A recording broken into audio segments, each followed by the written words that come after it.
What's up? What's going on, everybody? Welcome back to another live stream.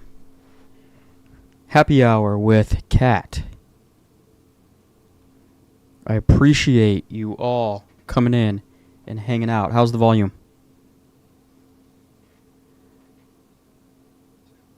I think it's okay on my end, so how's everybody feeling? Lexi, J.O., Nate, Leo, TP, Chirp, welcome in. I appreciate you all coming back and hanging out with me on a Friday evening here. I don't know what day or time it is where you guys are, but here it is a Friday evening. Let me know what you guys are drinking. Get your questions in so that I can try and get through them all. We're going to talk about a few things today because there is some news that happened today that I want to go over because it affects our potential altcoin season this year or maybe early next year.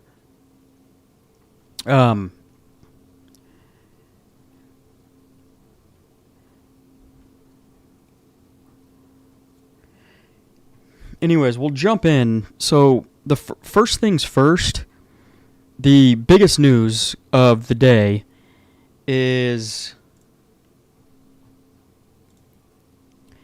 the U.S. and China have agreed to a trade deal, basically, right?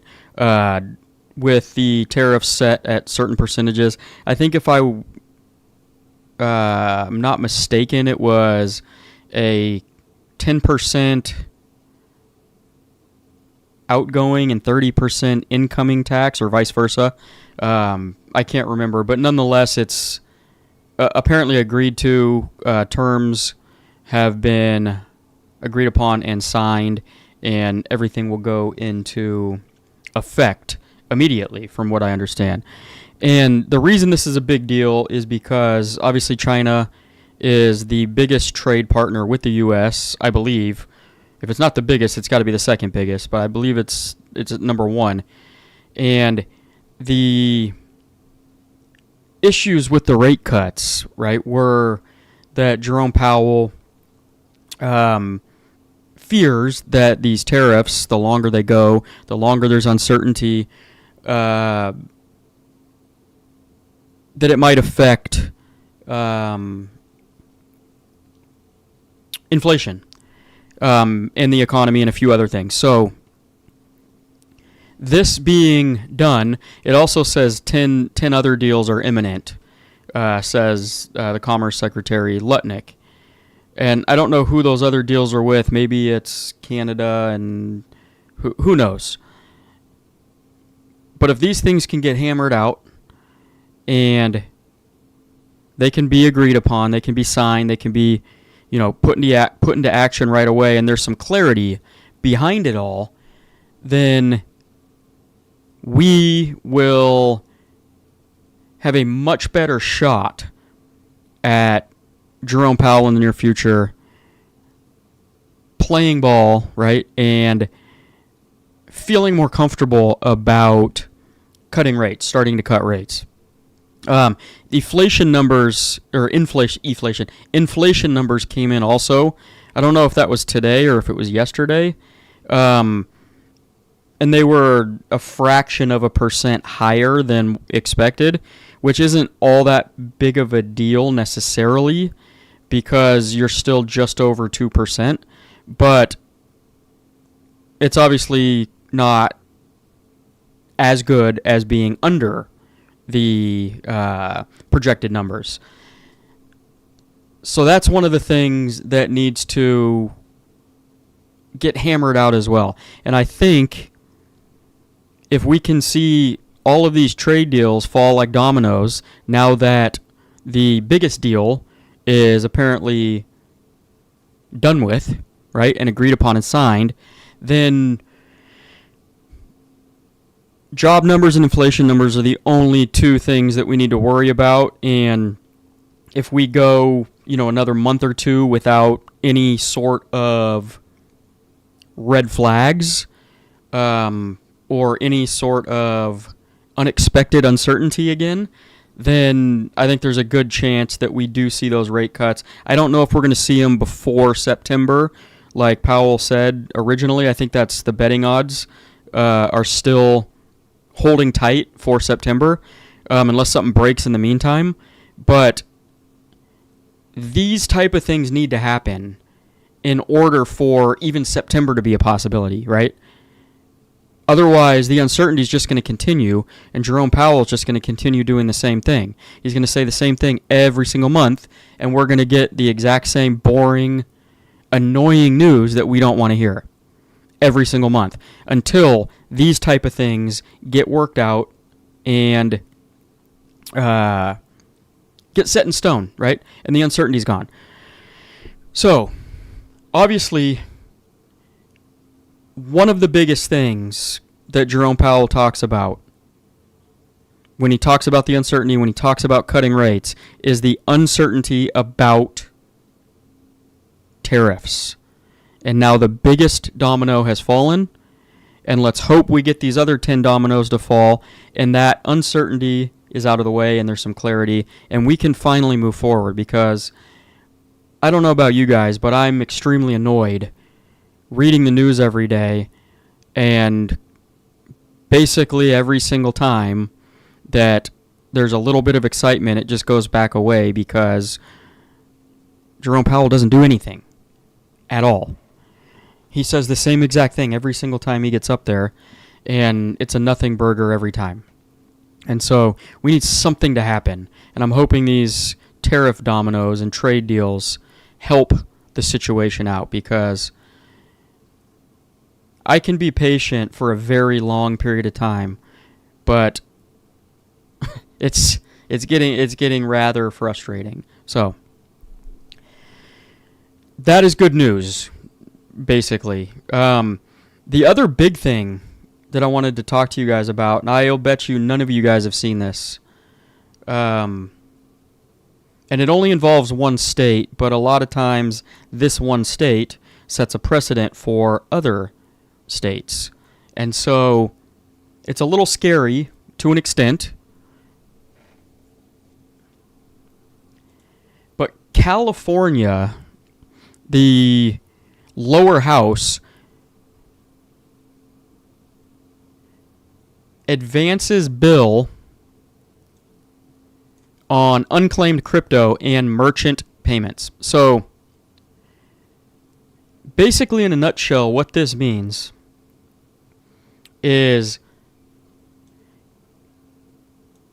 California's lower house has passed a sweeping crypto payments regulating bill that would allow the state to take your idle crypto holdings from exchanges if an owner hasn't accessed their account in 3 years. So basically, the state is saying if you haven't touched your crypto in 3 years, we have the right to confiscate it from you. And the interesting thing about this is we know that a crypto cycle, is a 4-year cycle. So what they're saying is a lot of people hold Bitcoin and don't touch it. And they're saying that if that's the case, if you're buying crypto in the bottom of a bear market, then in the pre-halving year, if you haven't touched it, we're allowed to take it from you. And obviously, I don't think that that's right. I think that that's, pretty dictatorship-ish, if you want to call it that. But there's a silver lining to this, right? I know a lot of you guys probably don't live in California. You don't have to worry about it. But you got to remember, like I said before, California does sometimes set precedents for other states, including some, states like New York and some of the upper East Coast states, maybe, Oregon, Washington, those type of states. So there is a scenario, right, if this passes, that other states might follow suit potentially. But the silver lining here, well, I don't know if you would call it a silver lining, but the safety mechanism here is if you're holding your crypto in a cold storage wallet, they can't touch it. Okay? This is only if you're holding your crypto on exchange and haven't touched it in 3 years. So this is another reason, right?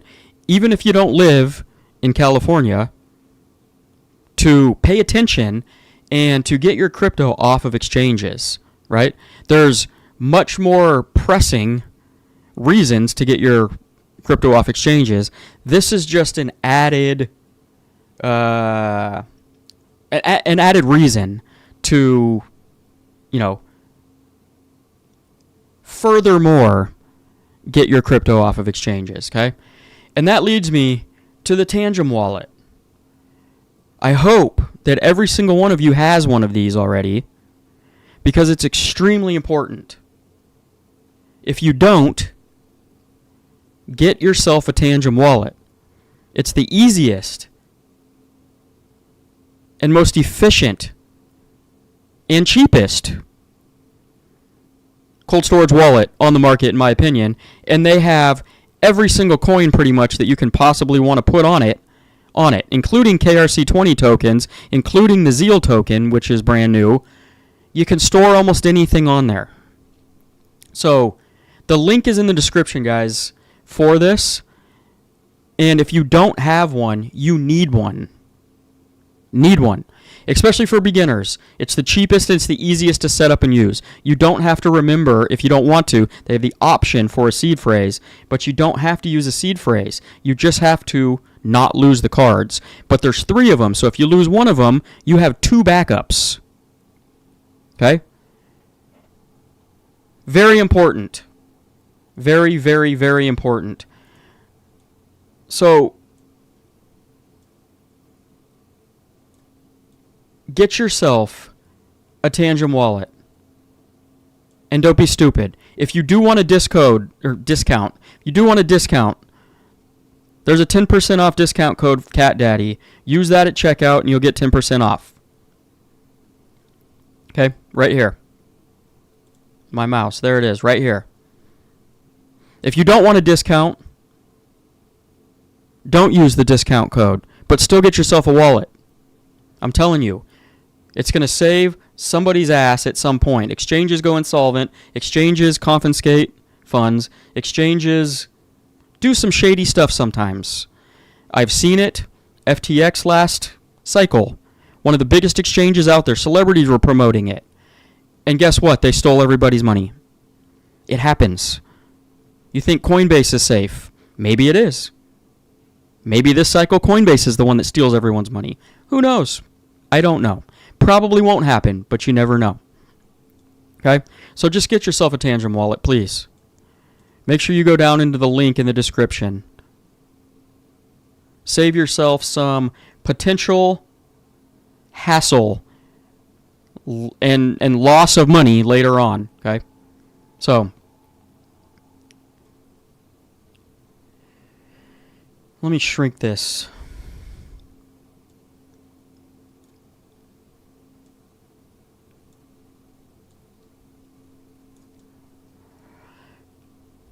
Alright, guys. How many of you saw my video? Actually, it was posted this morning. About probably 7 or 8 hours ago now. Where I talked about Binance and why they haven't listed Kaspa yet. Go check it out, because a lot of people wonder why exchanges haven't listed Kaspa yet. And there's a very logical reason, in my opinion. And that logical reason is that they want to sell their Kaspa for more than they bought it for, right? Because they have to buy it on exchanges, like the rest of us, whereas in other projects, they're just handed free tokens, and they can list at any point immediately because they didn't pay for those tokens. So no matter what price the crypto's selling at, currently, or even if the price goes down, they're still making money because they didn't pay for it. So I explained that in that video, so make sure you go watch that as well.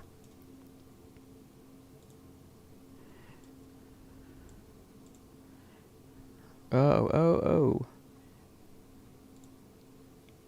Lexi, Kaspa legend. We are all Kaspa legends, by the way.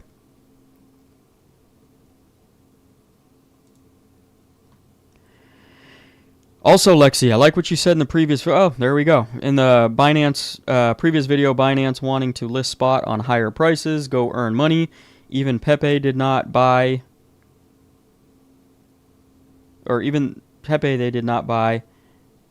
Got free and wait... oh, man. I'm butchering this.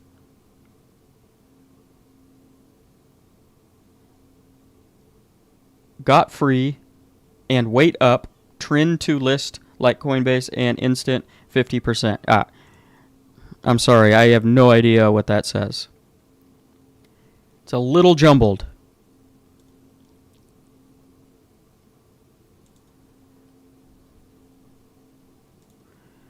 J.O.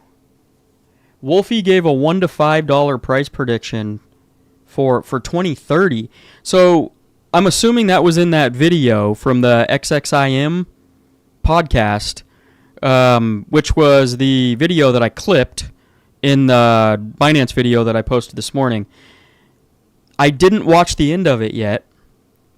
I know it's only an hour long, so it's not like you have to sit there forever, but I plan on watching the end of that tonight, and I'm going to clip a couple more pieces of that video for my own videos in the next several days. So be on the lookout for those. But I do want to hear his context and like his vibe when he's talking about it. So I'm going to have to go watch that. Because if he's saying $1 to $5 prediction in 2030, then that means, I don't know what that would mean for a prediction for this cycle.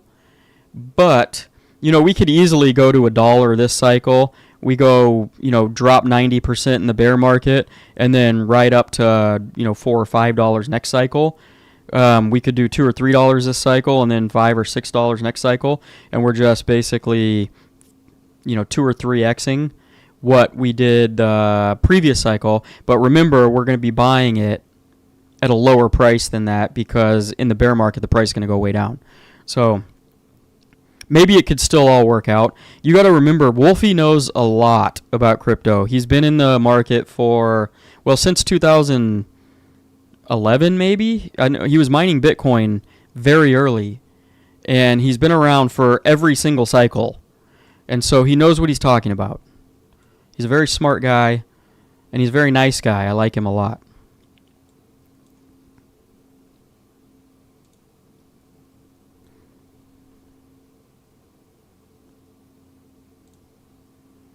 Every exchange wants to wait for the best time to earn more. I agree, yeah. They have a plan. And it sounds like Binance is in their plan, or Kaspa is in Binance's plan, because they're in contact with Wolfie almost on a daily basis, he says. And so whatever their plan is, Kaspa is part of it, and we're going to have to wait and find out.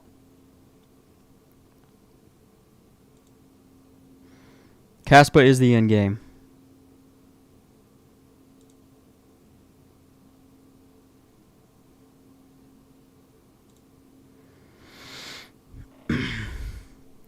J.O.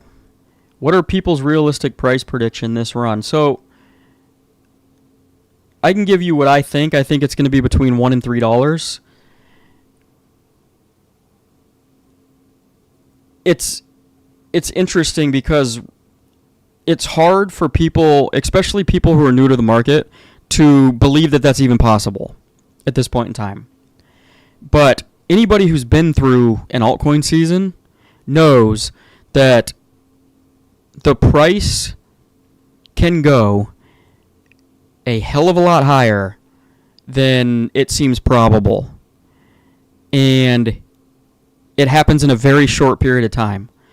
The market caps get absolutely outrageous, and it just seems like every day is another double-digit pump percentage-wise, another double-digit pump percentage-wise, and it just keeps going and going. It seems like it will never stop, and it happens fast, and it happens violently. So even if right now it doesn't seem like there's a lot going on, I would urge you to hang in there, because on a dime, something's going to happen in the news. The Fed's going to end quantitative tightening or start cutting rates at some point this year, and basically what that's going to do is turn on the jet engines.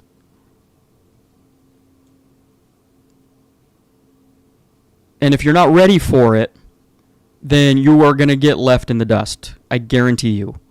Because, like I said, it happens very fast. We're kind of lucky this time around, right? Providing we do get an altcoin season this cycle, we're lucky that we're getting more time to accumulate. Because that wasn't the case last cycle. Prices ran earlier. But remember, this cycle is playing out very similar to 2017. So it's not like we haven't seen this before. This isn't new territory in a sense. A lot of the same things that were happening back in 2017 and time frames are happening right now. So I would argue that if we are going to see an alt cycle, it's going to happen similarly time frame wise to 2017. And 2017, the altcoins were at their lows on their Bitcoin pairs in November. Think about that, in November, and they still had an altcoin season. November and December. That's how quick things can happen. I guarantee you people back in 2017, although I don't know if they really knew there was actual cycles yet back then, I guarantee you most people sitting in November of 2017 were saying there is going to be no altcoin season because we're already at the end of the year, and guess what? Still had an altcoin season. So I'm just telling you guys it can happen like this. All it takes is a little bit of good news and macro to turn around, liquidity to start being injected into the markets, into the economy. And things will take off like a jet engine. I guarantee it.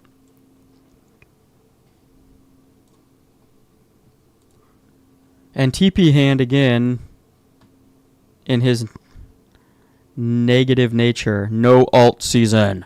Wah, wah, wah. I need to get sound effects. What do you guys think? Not that I want to copy Crypto Galaxy, but do you think sound effects would make live streams more fun?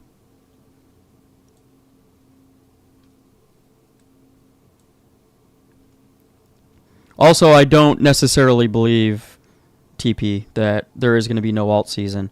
We'll see who's right. I would say there is a chance for it to be extended, because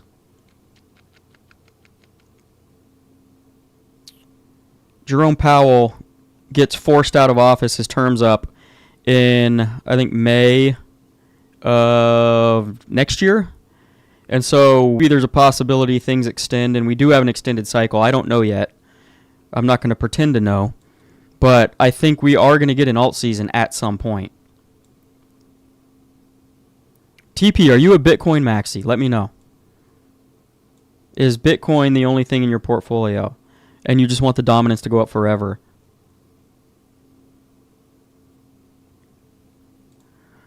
Chirp. Drinking a Bud Light.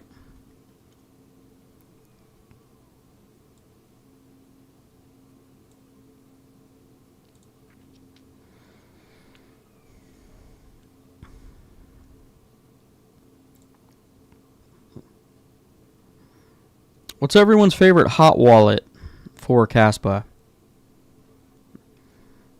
Right now, I don't think I use a hot wallet. But I'd probably use the native, is it the Caspian? Because, oh, speaking of that, actually, let's segue into this because there is actually news about them, if I can find it here. And it is the it is the Caspian wallet. That, as far as hot wallets go, that's the original native, probably the safest hot wallet. If you're going to use a hot wallet, I would recommend not keeping a ton of money in a hot wallet.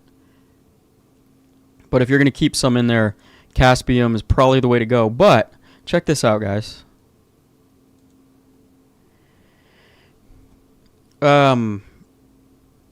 Shout out to Mirali Balamar. I probably butchered that name, but Cas native mobile wallet, Caspian, is is going to finally have a long-awaited update. But you know what? Now that I'm thinking about it, maybe Caspian already had a mobile. I thought that was the big news, that they were going to go into a mobile setting. Now that I think about it, let's just X everything I just said, because I think they already have. I think I have it on my phone, actually. Yeah, I do. So cancel all that. They already have a mobile version, which is good. The issue with a lot of these wallets that are coming out is they are all, or at least all the new ones, are a Chrome plugin, and they don't have a mobile version, which, let's face it, everybody nowadays uses their phone more than they do an actual desktop computer sitting at home. So it would benefit everybody if these people could start, mobilizing in the App Store with these wallets. I think Castle Wallet is in the works of that right now. But I guess this update maybe isn't as cool as I thought it was going to be, but it sounds like they're in the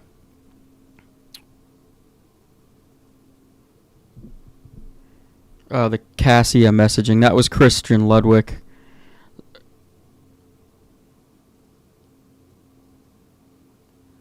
So yeah, this is a technical upgrade. So once it's finished, I will look into how to best integrate with other ecosystem projects like Cassia. So I guess they're going to potentially integrate with other ecosystem projects, so we can message back and forth and maybe hold other coins in it rather than just Kaspa as well, which I guess would be a good upgrade for them, because you would, in theory, bring in, more people to create a wallet if you can hold more than just Kaspa in that wallet. So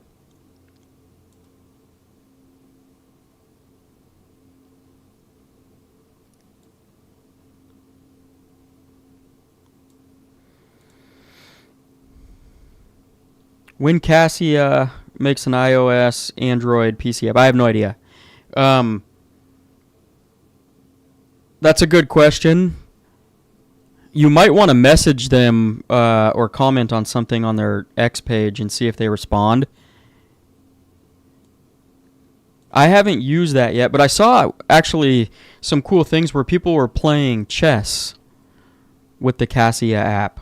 So it sounds like you can do a lot of things. I don't know if they were I don't know exactly how that works, because I'm not like crazy technically sound, but it sounded interesting that some guys were playing chess on the Cassia app. Or maybe it's not an app. I don't know what it is right now. Or it's an app, but it's not a mobile app yet.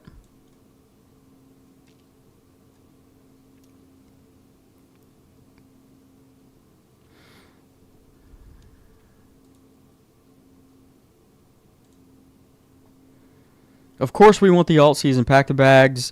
There should be a Q4 top alts There should be Q4 top alts, but what if not? They said maybe 4-year cycle ends and we have every year up and down. Well, so keep in mind they say that every year, or every cycle. Eventually that might happen, but I don't think it's going to be this cycle. If I'm wrong, then you guys can slam me in the comment section after we, looking back after it doesn't happen. But I'm pretty sure we're still going to get an alt season this cycle. Last cycle, people were saying the same thing. During the same period of time when Bitcoin dominance was rising and altcoins sucked for a while, everybody said the same thing. Altcoin season's not going to happen, and we're just going to go... the 4-year cycle's done, basically. And we still had an altcoin season. We still had a bear market, and it played out just like it does every single other time. But there's always going to be people saying that, and the cycle has to make you think, has to make you scared, has to make you frustrated. Otherwise, it would be too easy, and everybody would be rich, and this wouldn't be fun for us to wait it out and get rewarded on the parabolic part of the cycle at the very end, which is usually only a month or two of craziness. But this long period of time where altcoins aren't doing anything and Bitcoin is dominating, every single cycle it turns people's minds into the state of there isn't going to be an alt season and Bitcoin's just going to run and it's only going to be a Bitcoin cycle this cycle. It happens every single time. And maybe eventually that is true, but I don't think we're at that point yet, personally.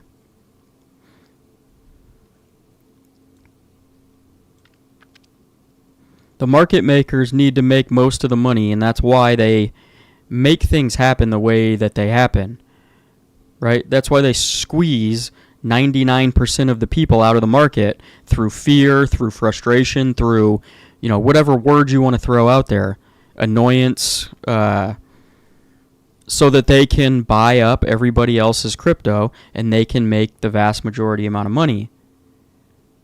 It's the ones, the very small percentage of retail like you and I that hang around and suffer through these times are the ones that actually make it. And we get called lucky, right? Watch what's going to happen, you guys. Once this cycle's over and we made a lot of money, everybody around you is going to call you lucky.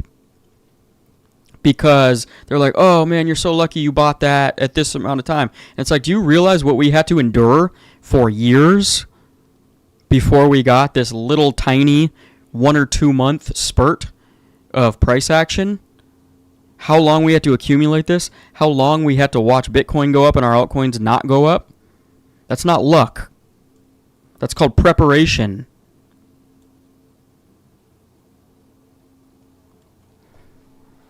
And there's a quote, actually. I'm going to quote, well, actually, I'm not going to quote myself, but I did post this on X at some point in time. And if I go back to my actual page, because it falls in line with what we're talking about right now. Hopefully I can find it. It was a while ago, but I don't have a ton of posts on here, so maybe we'll be able to find it. Yeah, right here.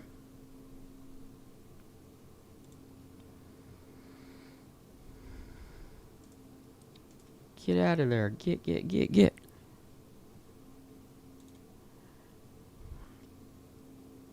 I don't know what that thing is. Anyways, it says, remember, luck is what happens when preparation meets opportunity. One of my favorite quotes of all time. I don't know who actually said it, so I'm not going to take credit for it, but think about that for a second. That's exactly what's happening right now, okay? We are making our own luck, right? Everybody's going to call us lucky, but we are making our own luck right now Because luck is what happens when preparation, which is what we're doing right now, meets opportunity. And the opportunity is when we finally get the parabolic alt season that we're waiting for. When those two collide, we have made our own luck, and everybody outside looking in is going to say that we are just lucky.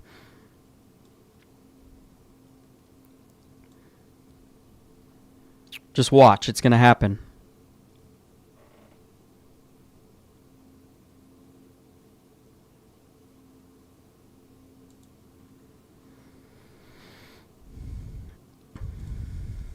No alt season. I'm still buying. Just bought 90,000 Kaspa. So you don't think there's going to be an alt season, but you're still buying Kaspa. It's wild. Or are you trying to be funny there?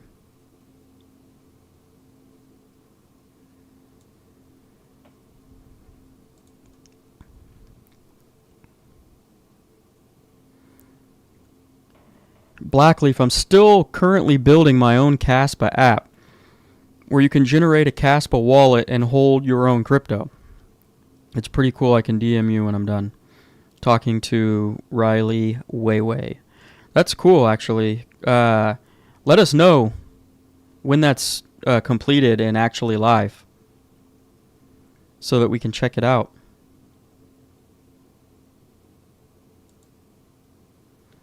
Chirp, are you in California? If so, make sure your crypto is not on exchanges, especially if you're going to forget about it and not touch it for 3 years.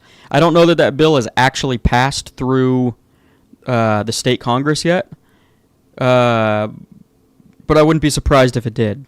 And they're going to blindside us. Nobody's going to know about it. And then they're going to start stealing people's stuff at some point, and it's going to become a big thing probably.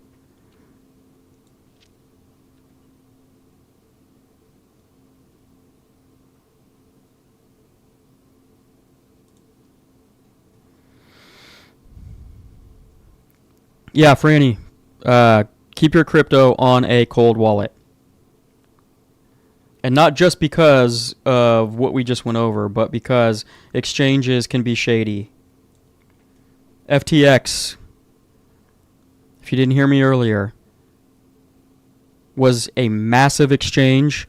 Everybody was using it. Everybody was trading on it. Celebrities were promoting it. It was the talk of the town last cycle, and guess what? It went insolvent. It stole everybody's money without notice. And the stories that were coming out of people literally committing suicide because their life savings was on FTX and they trusted FTX. Horrible, horrible stuff. So I can only tell you guys so many times to get your money off exchanges. It's up to you to take that next step.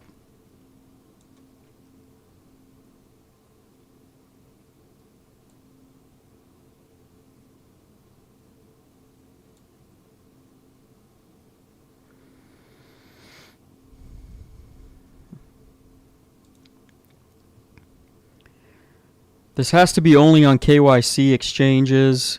How else are they going to prove the owner lives in Cali? I don't know. It's possible that non-KYC exchanges... Yeah, I guess if you're using a VPN on a non-KYC exchange, you might be safe. But again, a lot of those non-KYC, smaller, sketchy exchanges that you're using a VPN on are probably more shady than the bigger exchanges and have a bigger chance of going insolvent and taking your money anyways. So when you know, kind of round trip that, no matter what exchange you're holding your money on, there's negatives to it. And the negatives far outweigh the positives because there's other avenues for you to store your money safely. So stop being lazy, everybody.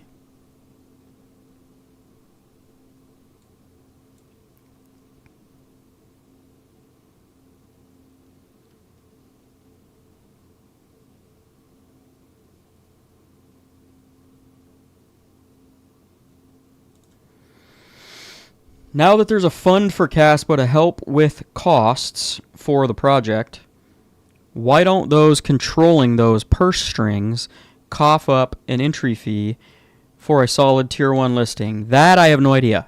Maybe they don't have enough. So a lot of the bigger exchanges, from what I hear, right, I haven't talked to any of them clearly myself because they wouldn't give me the time of day even if I tried, is that they want a certain percentage of the supply as well as money on top of that. So it's like some of the tier 1s like Coinbase and Binance apparently want like millions of dollars, like $2 million plus a certain percent of the supply. And Kaspa doesn't have a big enough percent of the supply. Maybe they could give them more money and less percentage of the supply. I don't know. Maybe they can work something out. But I don't feel like there's enough of the supply in these so-called wallets for things like that to actually happen. And I think that kind of goes against the grain of the image that they're trying to put out there as well, because they're trying to follow Bitcoin's image basically to a T, right?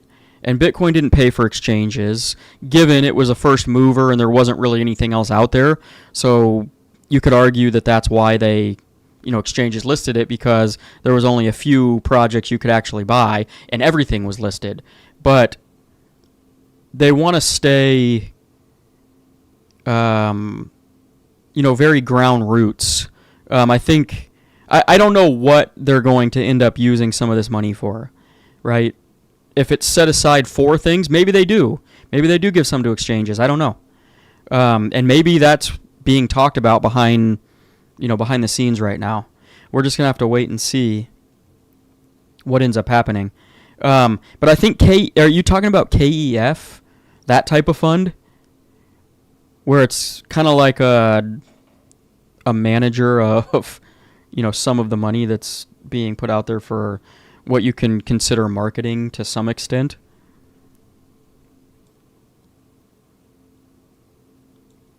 Or is there some other, funds that were started that I don't even know about?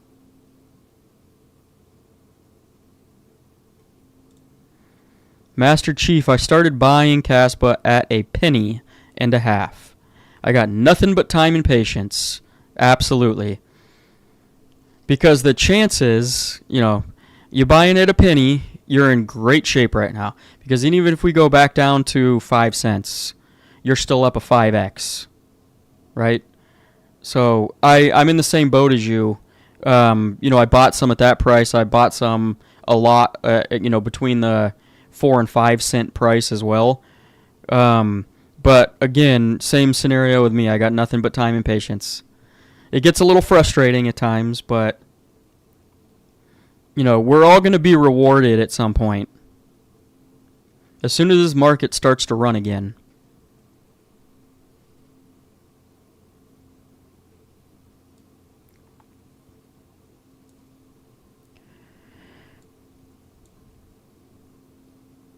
So, with that, guys, I got to take off a little bit early today. Before I go, though, I want to go over 2 quick little things. And the first one is, I know you guys probably saw this. I made a video on it, I think yesterday as well. But the Wall Street Bets crypto and how they have kind of taken Kaspa into their arms as kind of a potential GME thing where we're giving an FU to the VCs. Go back and watch my video a couple days ago, but I wanted to look at this again because this plan here says, I'm not saying we should YOLO this thing 10x leverage and watch it melt faces. Sorry, he says, am I saying we should YOLO this thing 10x leverage and watch it melt faces? Maybe, but also no, but also maybe. here's the deal. The tech is already there. The community is growing fast. The dApps are coming. The attention is starting. All we have to do is front run the rest of the world before they realize Kaspa is everything Ethereum wanted to be, but couldn't. I would argue it's everything Bitcoin and Ethereum combined wanted to be, but couldn't. Buy, hold, meme it to Valhalla. I'm personally stacking and telling everyone to buckle up. If it hits $5, I'll get a Kaspa tattoo on my ass. Just kidding. I was thinking, if Kaspa hits $3, I think I am going to get a Kaspa tattoo. Because I have a lot of tattoos already, and Kaspa would have made me life-changing money, and I feel like that is, sufficient reason to get a tattoo. And maybe what I'll do is actually poll it out to the community to see where I should get the tattoo. Maybe right here on the back of this hand. I don't know. Anything but the face. But I was thinking I was going to take this guy up. He said he's just kidding. But I think I'll even double down at $3 and get a Kaspa tattoo if we should get so lucky this cycle. And let me know if you guys have thought about getting a Kaspa tattoo. Or if that's something that's just not on the schedule for anybody.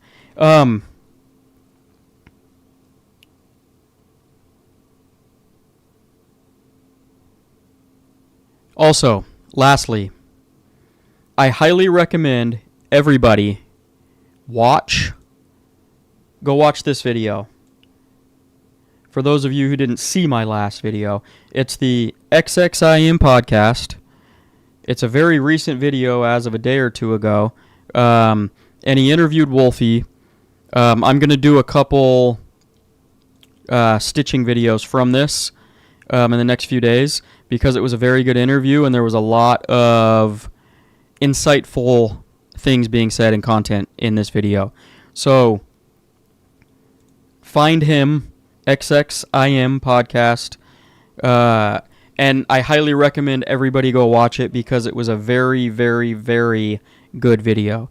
On that note, I'm out of here for the night, guys. I appreciate everybody who came in, hung out, asked questions, hit the like button. I love you all. In the meantime, continue to pack your damn bags before it's too late. I will see you in the next video. Peace out.